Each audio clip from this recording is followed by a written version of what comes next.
And thank you for staying with us here on PM Express. I'm pretty sure that you have noticed people knocking on your door, asking you, obviously, to make yourself available for the census. It's the biggest thing to happen to us in more than a decade. It's census is a big deal, and it has started. It's time for PM Express to get into it and do an update so far. What has happened in the last, 24 hours since census 2021 began. But most importantly, why getting counted matters. We'll get into that for you tonight. We know that the census night was on June 27, a very important night. Why is that night important? We'll get into that very shortly. But the officials who have been going around on census night did a few things. The officers will counted persons who spend their night in a particular household. They also did persons who spend their census night inside an institution. All outdoor sleepers were also counted. Travelers in transit in Ghana on census night. And I've seen many of you in buses getting counted. Some of you said, well, you don't want to be counted if you're in a bus. But we're going to explain a lot of things for you tonight, possibly help you understand why that was needed for census night, which is a very important night for those involved in the census. Now, what information do you expect for the officers when they get to your home to ask of you? They're going to be interested in things like sanitation, economic activities, source of water and lighting, housing condition, ICT usage and accessibility. For me, this is important. The world is going to a place where ICT usage and accessibility is important, right? I mean, several decades back when we were doing census, I doubt it will be asking ICT usage and accessibility, but this is part of the current census counting because it's so critical. And they also look at other things. Now, we know that the Ghana Statistical Service has employed 75,000 data field officers for this exercise. This is pretty huge indeed. The budget is quite significant also, as you see on our screens here. But the key thing is benefit. I know many of you are asking, so what is in this for me? Pay attention to what we're going to be discussing shortly so you participate, because if you don't do this, you will lose your right, as we've heard former President Kufuor say, to get your share of the cake, because without you being counted, it affects your ability to enjoy that share of the cake. You know, we're going to be, for planning purposes, right? Roads, schools, hospitals, etc. I mean, government needs this data for that purpose. For tracking of national progress, planning of elections, housing policies. Census data is used by the international organizations when planning for Ghana. Very key and very, very important indeed. Now, the 2021, the population housing census was originally scheduled. We know COVID had an impact. Just for those who don't know the background to this, was supposed to happen in 2020, but COVID made it impossible, and that's why we shifted it to this year. And it's Ghana's first in a long, long time indeed. Now, June 24 to July, note this, June 27 to July 11 is the period in which this will happen. And so make sure you get counted within this period. I wonder if by this date you haven't been counted and you know you haven't been counted, what do you do? Who do you call? We'll get into that very shortly. With a 5-day extension, we understand, for some mop-up exercises. And so keep this date in mind, 27 June to 11 July. If it gets to this date and you still haven't been counted, you'll probably be mopped up. But who do you call? So you got to draw attention to your peculiar situation. All persons in Ghana during the duration of the census, irrespective of their person's nationality, will be counted. I have a question on this. I wonder, I thought it's about Ghanaians, but it's really about everybody who's living in Ghana at the particular time. We'll get into that very shortly. I know there's been some confusion around this. And if you look at the historical antecedents to this, Ghana has conducted 5 post-independent population census. We say Ghana's population is a certain 20 million or 30 million. It's only because we do counting that we know that, right? And these are the many years, and that is why we need to do this again this year. There's a lot to digest, especially because it actually has started. It's been more than 24 hours since it started. What have the officials learned so far in their activities? What is the status? What are we learning about day one? We're going to be getting into that here on PM Express, where my guest sits with me right after this break. Stay with me.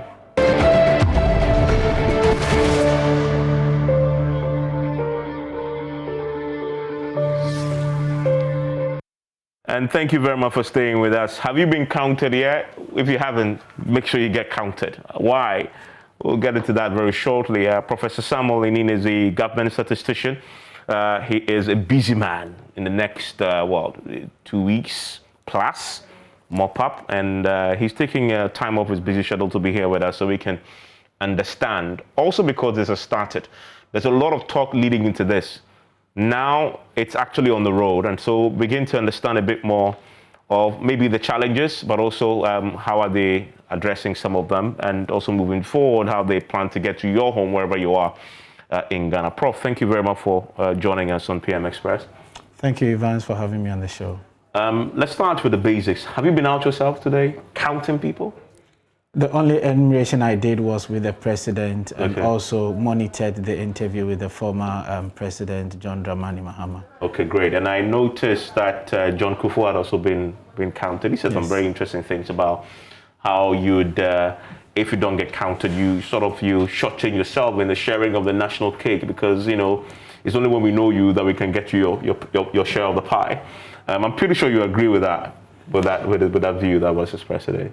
I do agree from a theoretical point of view, because the census is the only opportunity for us to get data on all persons in Ghana. But as you are aware, the census in itself will not identify person A, person B, when we are using the data from the census for policy intervention. So in essence, it is an indirect approach in the sense that we're going to know the characteristics of all persons in Ghana. So for instance, somebody who is aged 12 years and has a physical challenge and has this level of education will be able to tailor a policy to all persons that fall within that category. So it's not literally saying that person A would receive X amount of the share of the national income because the data of that person has been collected. But as I indicated, it's an indirect way of targeting persons with the same characteristics, and therefore will require some specific intervention. I mean, so on that, I mean, if we're calculating per capita income, for example, without a population, it's almost impossible to know, right? Yes, indeed. I mean, how much per capita, how much you know, if you're going to share the national gain, that kind of thing. So that is so critical in these development indicators. Okay, we only say, people say, I mean, I'm just saying this because people need to understand the link between what you're doing and how our development is measured, you know, by statisticians like yourself and economists. I mean, we say Ghana is a middle income, lower middle income. Without a population, you know, science behind it, it's almost impossible to know that, correct? Yeah, that's correct.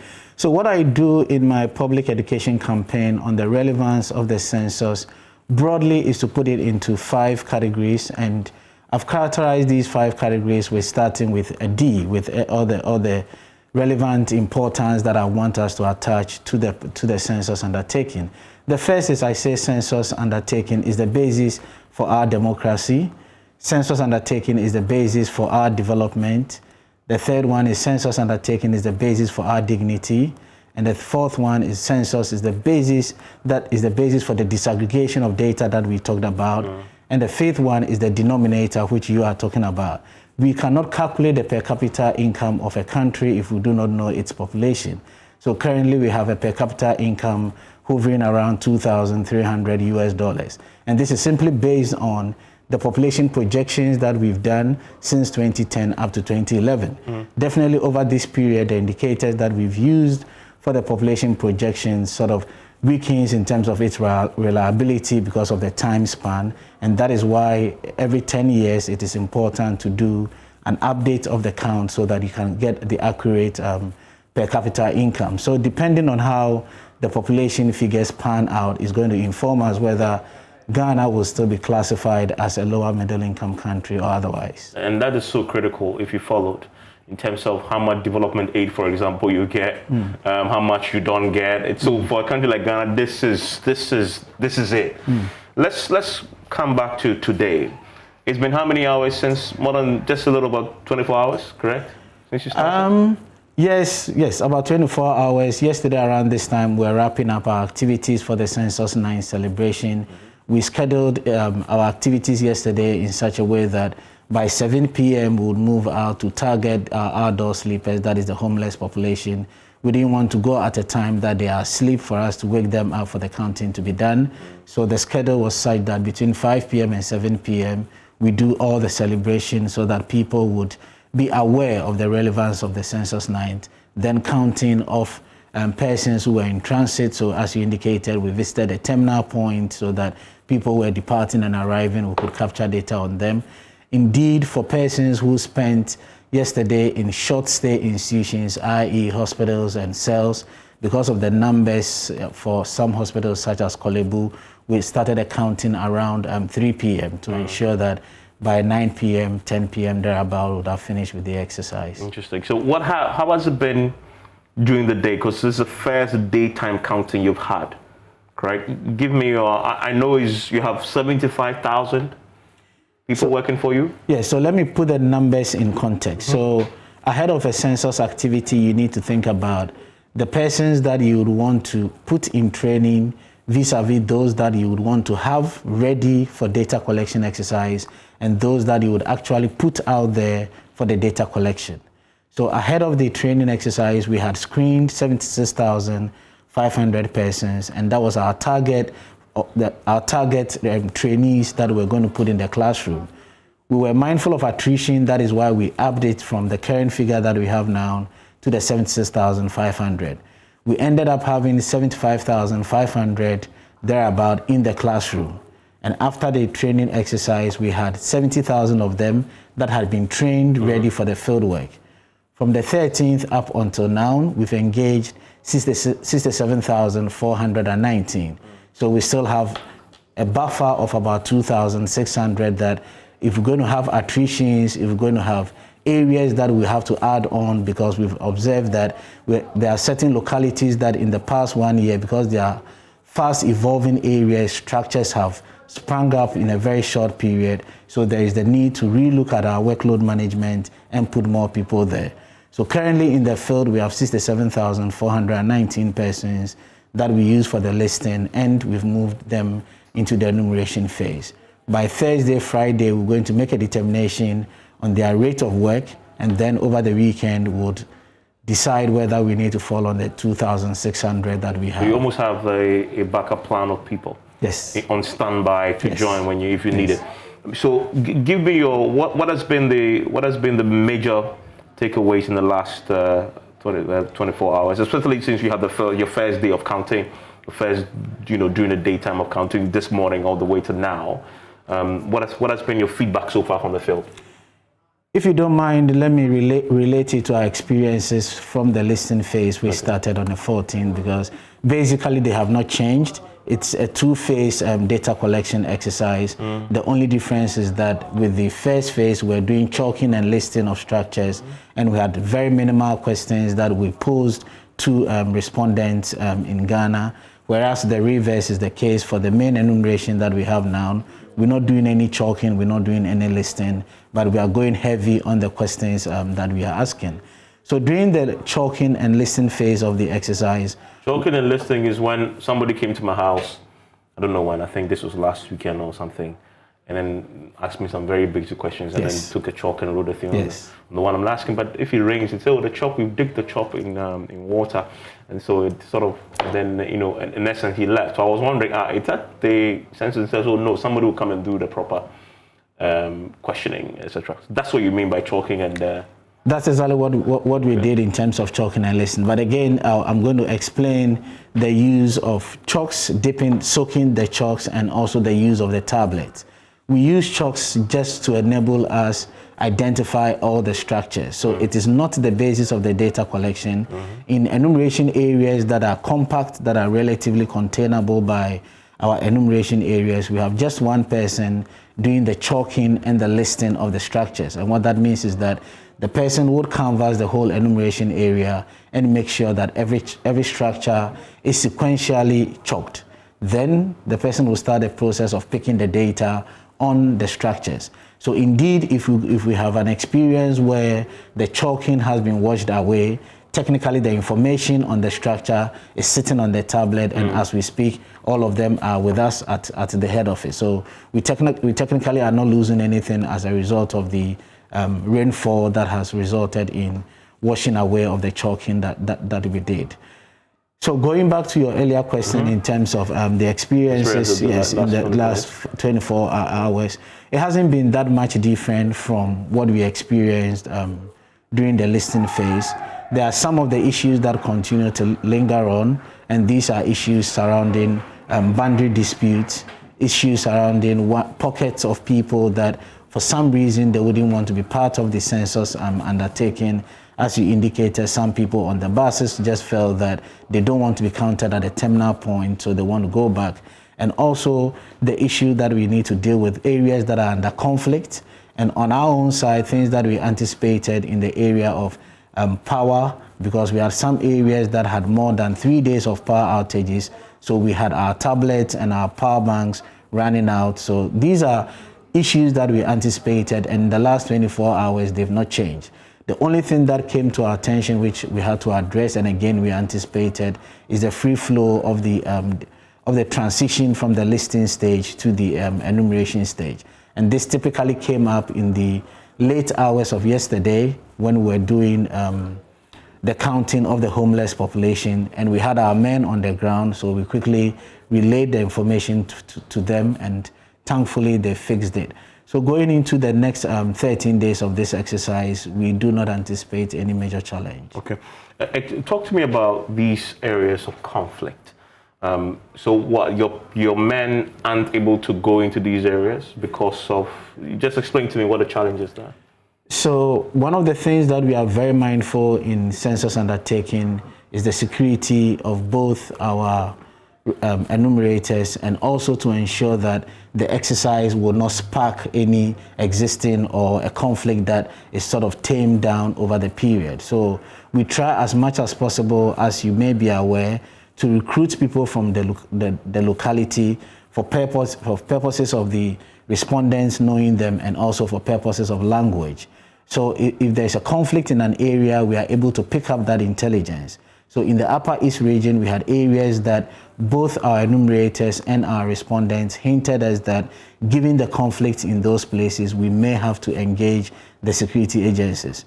So we did engage the Bureau of National Investigation, and also ahead of the exercise, we had engaged the Ghana Police Service, and they assessed the situation, and they said, give us a couple of days, let's assess the situation, let's speak to the traditional leaders in the area so that we get a collective sense of the importance of this exercise, and then with the assistance of the security agencies, we then can go in to do the enumeration. Okay, so that is stalled your ability to do the enumeration immediately?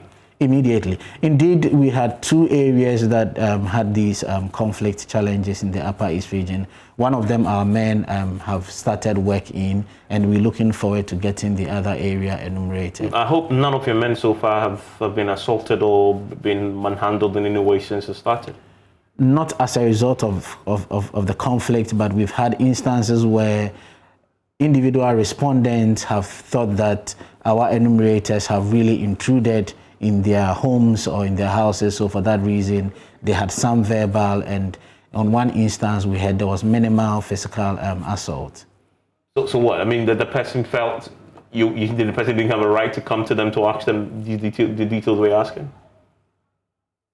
In one of the instances, the respondents felt that the enumerator should have sought permission before chalking the structure. Okay. The instruction that we give to our enumerators is that once you approach a structure and there are people in the structure, you seek their permission before you do the chalking.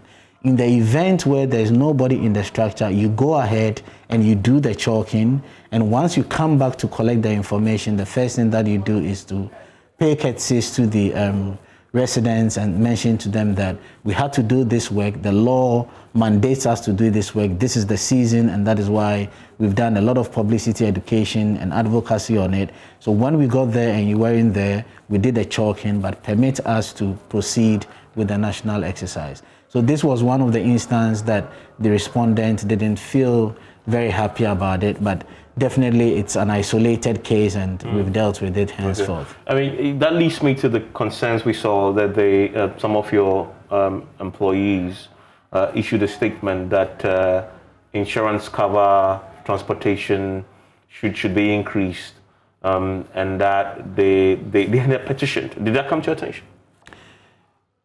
I am hesitant in responding because as at yesterday, I had not received any formal petition. I had seen it on social media handles, but just this morning I got a letter, just yesterday I got a letter from a group calling themselves a group of enumerators and supervisors. So I immediately detailed my management team to look into it, and apparently the letter was signed by just 18 people, or we had 18 signatures on them. All the 18 signatures didn't come with any name, and we had 3 telephone numbers on them. We tried calling the 3 telephone numbers, and indeed 2 didn't go through. The only one that went through was a number that we had provided on the tablet that we had given out to the field officers.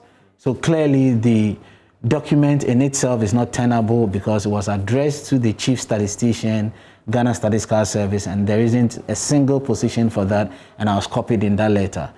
We'll try to see if we can trace the group of people who have raised these concerns, and we're going to engage them because prior to the data collection exercise, we gave them a contract, we read through it, we told them the basis of the contract, and they all agreed as at the time that we're proud to be engaging them. So if over the period there has been such concerns, we are happy to discuss them. Now, so the census itself has begun. I've heard some suggest that you are mandated to submit yourself to the process, and if you don't, there are punitive sanctions in the law for it, right? I mean, yes. What are these exactly? So the 2019 Statistical Service Act, specifically 1003, Clause 54 of that spells out offenses and penalties of all persons who, 1, refuse to provide the needed information for purposes of development, persons who provide false information or inaccurate information for purposes of statistics needed for development, and thirdly, for persons that would obstruct the process or members who have been engaged by Ghana Statistical Service to do such an exercise. So the law is clear on that in terms of this being a national development-oriented activity, for which reason all of us would have to submit ourselves to the data collection process. It comes with some specific penalties, i.e., once you do any of these that I've talked about, that is either declining, providing false information, or disrupting or obstructing the work of the enumerator, you have a maximum of 200 penalty units, or imprisonment, and given the magnitude of the engagement, you can have both of it. So that is the extent to which the law can go as far as staff of Ghana Statistical Service eliciting information from the public is concerned. We always say this with caution because we believe that it is more of a collaborative engagement rather than we enforcing what the law is. That is why of the 5 work streams that we have for the 2021 Population Housing Census, publicity, education, and advocacy is one of the 5 work streams, so that we hone in on the importance of the exercise for people to feel part of it, for which reason we can get the needed data for development. I mean, but so I guess your hope is we would not have to use a law to compel you. Indeed, yes. I mean, but if this is a country of what, estimated 30 million people, right? As you've already indicated, there'll be people who would just simply make it life tough for you. How ready and willing are you to enforce that?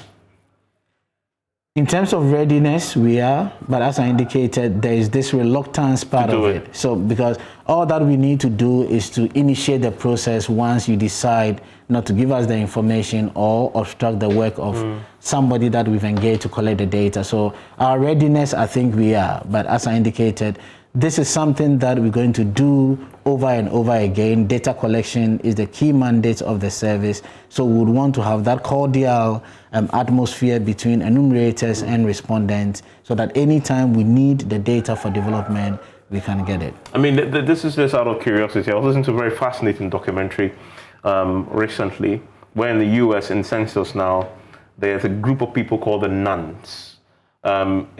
That's like a non, let's say, but you know what I'm talking about. You're a statistician, N-O-N-E. So you can say religion, mention all the types, and then there's a part that says none, right? And they have a group, they don't belong to any of these identifiable groups. So you can put atheists there, right? But there are none. Do we have something, a concept like that in what we do here? I found it quite fascinating. I wouldn't say that that group or that thinking has emerged in Ghana now. Maybe it has, and I'm not aware of. Because you can actually find female, male, and then none. You know how the world has changed. I mean, so I wonder whether those elements are playing in Ghana, and whether we are factoring that in our country. Currently, our instruments does not take into consideration the, as you may call it, the non-category. So, for instance, if you take our question on sex, it is male, female. Okay. I mean, it doesn't go beyond that. But indeed, there are some questions that would have to say that it does not apply because none of the categories will be applicable to all our respondents. But for sex, it is as it is now. It is male, female because of the country's orientation towards that. Yeah. Well, what about religion? That's another very interesting area. Yes, so religion is one of them. You can have people who do not have a religion. So no religion is a category. No religion is a category. Okay. And then ethnic groups. I think today, when you interacted with the president, he had a concern. He asked you that question that, he's had, just monitoring the airwaves, that the people have come up with concerns about discrimination of a sort and the religion or ethnic group, whatever it is. That has definitely come because I know petitions that have come to you from the Fulani group, for example, and I think there was one from the Volta region, if I'm not mistaken, correct? How have you? What were the issues there? So from our point of view, it's not really a challenge. It's an issue of education around how Ghana Statistical Service collects information on ethnic group. And for purposes of public education, I would always Let's explain it. Let's break it down. Yes, I will always want to read out how the question is in the instrument. So the question simply reads, what is the ethnic group of person A? If the question is posed in that way, and that is the question that we've gazetted, if the question is posed in that way, it makes it a self-identifying question. The contrast is that we are not coming in to predefine your ethnic group, i.e. asking whether you are an Akan or not, whether you are an Ewe or not, whether you are Dangbe or not. So we don't start by boxing you into a particular ethnic group. It opens up to say, what is the ethnic group of person A? That gives the respondent to self-identify with an ethnic group. So if you say, I'm Tree, then because we are using tablets, we scroll down, and Tree is a sub-ethnic group of Akan. So we scroll down and pick the sub-ethnic group, and then it's going to reflect the major ethnic group, which is Akan, which is our primary interest. Our primary interest is not the sub-ethnic group. Our primary interests are the 8 major ethnic groups that we have in the country. Because of the need to train our enumerators, we developed a field officer's manual, and in the field officer's manual, we had identified sub-ethnic groups for the 8 major ethnic, for 7 out of the 8 major ethnic groups. The only exception was the Ewe group, which generated the concerns. So you didn't have a sub for Ewe? We didn't, and that was in our manual. That was not in the questionnaire, and that was just for purposes of training. Because we don't do the analysis at the sub-ethnic group level, we do the analysis at the major ethnic group level. But for purposes of eliciting information from our respondents, in our training manual, we had the sub-ethnic groups, and for each of them, with the exception of Ewe, we had provided the sub-ethnic groups that we are aware of, that or through consultations we had identified. So when the issue first came up with the Ewe group, they approached us and said, we have at least 3 sub-Ewe ethnic groups, why don't you add it? And we said to them that we don't have any problem adding it because it doesn't affect the question in any way. And the analysis would not be produced at the sub-Ewe ethnic group level. It would only count Ewe as a broad category. So if by providing it in the manual is going to elicit more information for for those who are averse, we are happy to do that. Then we had other groups coming on board, such as the Banda group coming on board, the Fulani group coming on board, the Hausas coming on board, and so on. So our explanation on this matter has been consistent. And if you look at our 2010 and upcoming 2021 population housing census, our position is very clear on it. And the reason why we do that is, if you take the 8 major ethnic groups, i.e. Akan, Gadangbe, Ewe, Gema, Gruma, Mole Dagbani, Mandi, Grusi, you are able to capture 98.5% of the population. In 2010, we got 98.5. In our GLSS 6, GLSS 7, our demographic and health survey, the other category has always revolved around 1.5%. The reason why we put all the other in 1.5% is that they are more than 5. So you're going to have a table that you have 0.001, 0.002 for different other ethnic groups. Is going to make the report unwieldy.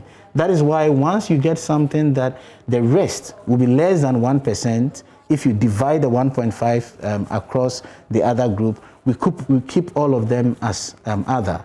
So then the Fulani group came in and said they feel that it is offensive to put them under the other category. And we said to them that it's not an issue at all, because the other would make it other specify. So we're going to know those who will say they are Fulani and give it a code. But in the report, we're going to put that bulk percentage for all the other category and say that those in the other category include the Fulanis, the Hausas, and the Zabrames, and they constitute 1.5% of the population. After we had received this letter, we got the chiefs and the leaders of the Fulani group coming to us, a meeting that I chaired, and they said to us that they've come to petition for us to rethink Fulani as part of the Mandi group. And indeed, they gave us... Is that where you had originally put them?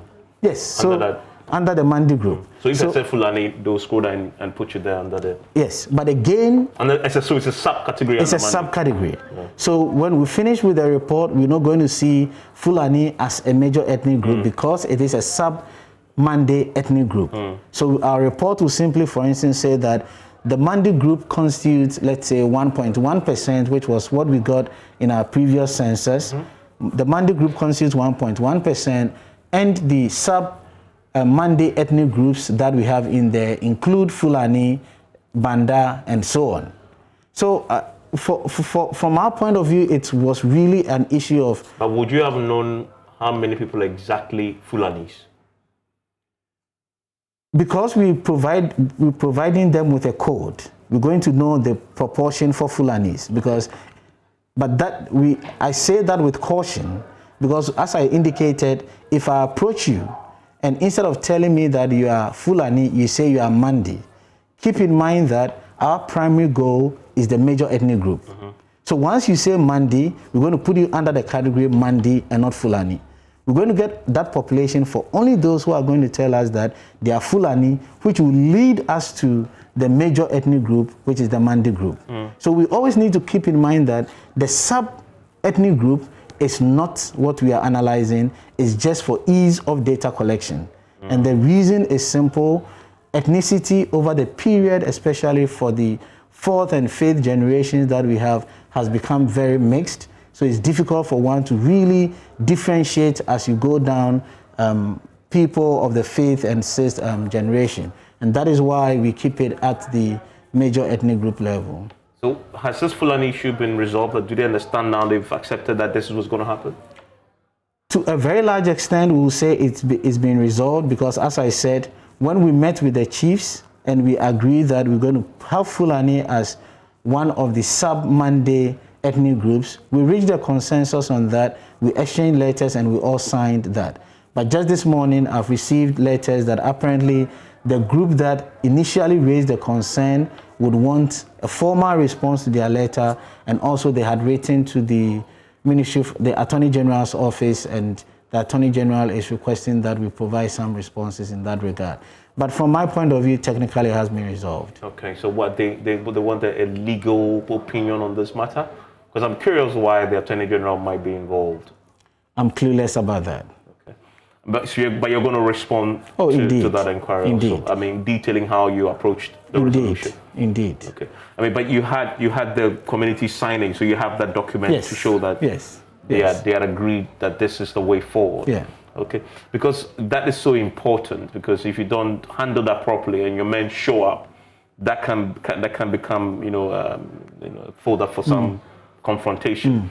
So I'm pretty sure that is something that you guys are mindful of. And then, of course, the airway thing. So we have the airway as a main category, and there are subs there now.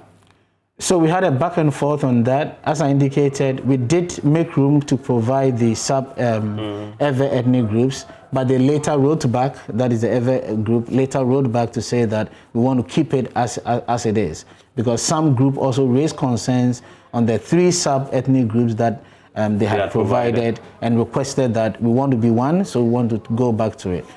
One thing that we should all be mindful about is the legal authority on ethnicity in Ghana. From our point of view, it is mixed. So over the years, we rely on the Bureau of Ghana Languages to guide us with the coding of ethnic groups that we have in the country. But as I've just indicated to you, we have some associations, we have some traditional leaders that are of different views on how ethnic groups would have to be classified. It has been very educating and at the same time interesting period for us at Ghana Statistical Service, because we've seen different groups claiming to be part of one ethnic group coming in with different views in terms of where they have to belong as far as the major ethnic group is concerned.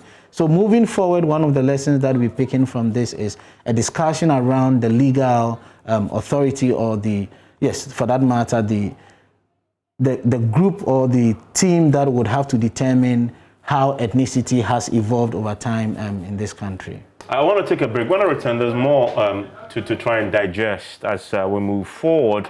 So what happens once this whole process is done? What happens to the data that you hand over to the Ghana Statistical Service? Most of you are concerned about data protection, but also what is the end result going to be like? Stay with me.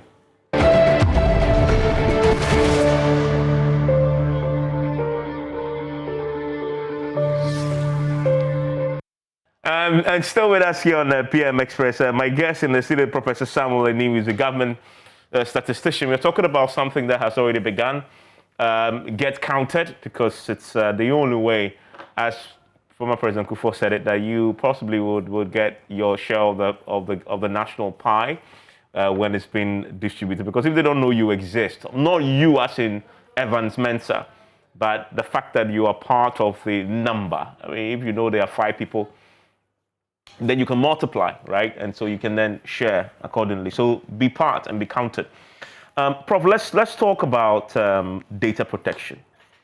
Since the last census, we passed a law that governs the protection of data and then the reception of data and the use of data. I mean, how responsive is what you're doing to that legal regime? So it's very responsive from the legal point of view as well as the operational point of view. So from the legal point of view, again, making reference to the Statistical Service Act 1003 that was passed in 2019, clauses 50 and 51 talks about strict confidentiality of the data that we collect, and for that matter, privacy and protection of the data that we collect. And clause 51 talks about assurances that we have to give to providers of data on how and why we are using the data, and more importantly, how we are going to protect the data that we are going to collect. And that is why I talked about the legal dimension and the operational dimension. The operational dimension, we do that at different levels, i.e. during the time of data collection and also during the time of analysis. So for the first time that we are using tablets in a census undertaking, we've developed our computer-assisted program for interviews in a manner that the data is only known to the enumerator at the time that the response is being given. Once the data gets onto the tablet, the enumerator doesn't have access to it because the data is encrypted, and the next thing that the enumerator will do is to Bluetooth it to the supervisor, and then it gets to the head office where the analysis would be done. So from the enumerator's point of view, the only window of exposing the data is when the data is, when the information is being elicited from the respondent. The telcos that we are working with, we've gone into an agreement with them where we are using an APN in such a way that the enumerator, the tablets that the enumerators are using will not point to any other internet facility with the exception of our server where data would have to be transferred to. So within that space, they are not, for the use of the tablets, they are not able to take the data to a third party. At the data analysis point too, we ensure that at the national level, again, for the first time, we have national data monitors, regional data monitors, and district data monitors. The data, once it's downloaded from our server, is anonymized, is de-identified to ensure that anybody who is working on the data in real time for purposes of correcting errors that we're going to pick up during the data collection would have access to the data minus the personal identifiers, i.e. the names, the telephone numbers, and any set of variables that can be put together to identify a respondent. Then finally, the law indicates that the analysis that we're going to do would never put out individual names. The analysis that we're going to do would always be at the aggregated level. So as I indicated, once the data is collected and we are targeting a particular group of people for interventions, we wouldn't say person A should count for this, but we'll say that persons who are under 5 years who live in this area and have ABCD characteristics will require this intervention. So you will not be able to identify persons for particular interventions or indicate that these are the characteristics that they have. So at all these levels, we are aligning very much with the tenets of data protection. However, you're working with human beings, individual people asking questions. Some of the questions are very personal. What about at that personal interaction level? If I tell you all that information, at least at your level, at least it's in your head, you know it. And again, you've mentioned in some of the areas you're recruiting people who live in the communities, right? So isn't that a possible data breach possibility that one of your enumerators can be the conduit through which my personal information that I'm giving them is shared beyond the purpose of the census? So all officers around the census undertaking have sworn an oath of secrecy. And any breach of that oath of secrecy has its consequences in terms of sanctions and penalties associated with it. Such as what? Such as what I indicated earlier on, because the law indicates that anybody who divulges information that you obtain from a respondent at the individual level, as I indicated, would have either imprisonment consequences or with the 200 penalties that I talked about. Okay. So they all know this, that yes. they I mean, because for most people, especially for myself, that's such a critical thing that I fear, that I give you all this data to this individual. I mean, at the national level, not so much, because it's I mean, there's so much laws you can use to cripple the government if indeed go ahead to disclose, divulge data that they've done. But at the individual level, that's a key problem for many people. And you're saying that they sworn an oath, and they know that the penalty of imprisonment, of a hefty fine, if they divulge that information. Indeed, and yes. that's your only guarantee of assurance to people who may have that concern. Yes, and as I said, we've also put in the systems to ensure that they are not able to do that. Let's keep in mind that they are asking 127 questions in 45 minutes. I'm not dismissing the fact that they will not be able to retain one or two information, but thinking of the fact that they have to enumerate about 4 persons in each household, and they are doing about 11 households a day, and they are doing this over a 14-day period with 127 questions. The extent to which one will do that would be somebody who has really premeditated on what he or she wants to do to be able to do that. But as I said, I'm not dismissing that, but in the event where it happens, the penalties, as I talked about, will be applied. Very finally, Asfian, what happens once you're done? In what form do we see this the data once you put it together and you're ready? What happens with it? So we have a 1-year release calendar, and we're going to start with the release of the provisional results somewhere at the end of August, which will basically give us the headline population figure based on the snapshot of the population, and pick very basic demographic characteristics, i.e. age, sex, rural, urban residents, and do that at the national level and at the regional level. And hopefully by end of August, that report should be out. Then we're going to come up with our basic report, which is going to be a bit more extensive in terms of the 10 models that we've captured in our instrument. Again, very basic cross tabulations. Then we'll move on to thematic analysis. We'll move on to analytical analysis. Then we would have our census atlas, which is going to give us the spatial dimensions of the data that we've collected. For the first time, we are picking GPS coordinates. So we're going to harness that resource to really pin down on what happens in small geographical areas. Once we've done all this, then the micro data will be ready for researchers to use for further analysis. Well, thank you very much. Okay, Pleasure. so get counted. Enjoy the rest of your evening.